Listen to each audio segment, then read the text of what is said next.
Phoenix Books presents Sophie's World, a novel about the history of philosophy, written by Jostein Gaaardner. This performance by Jacob Needleman and Kitt Weagant is copyright 2019 Phoenix Books. It has been digitally remastered from the original 1995 audio literature sound recording. Sophie Amundsen was on her way home from school. She had walked the first part of the way with Joanna. When they got to the supermarket, they went their separate ways. Sophie lived on the outskirts of a sprawling suburb and had almost twice as far to school as Joanna. It was early May. In some of the gardens, the fruit trees were encircled with dense clusters of daffodils. Sophie opened her garden gate and looked in the mailbox. From time to time, there would be a few letters from the bank for her father, but then he was not a normal father. Sophie's father was the captain of a big oil tanker and was away for most of the year. During the few weeks at a time when he was at home, he would shuffle around the house, making it nice and cozy for Sophie and her mother. But when he was at sea, he could seem very distant. There was only one letter in the mailbox, and it was for Sophie. As soon as Sophie had closed the gate behind her, she opened the envelope. It contained only a slip of paper no bigger than the envelope.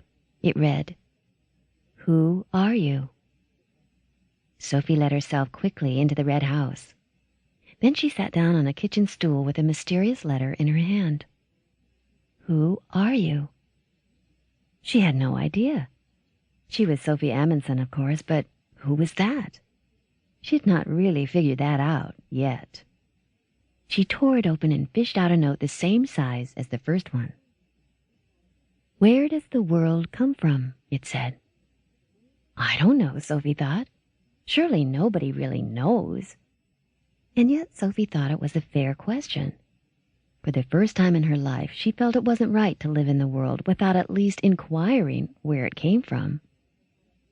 The mysterious letters had made Sophie's head spin. She decided to go and sit in the den.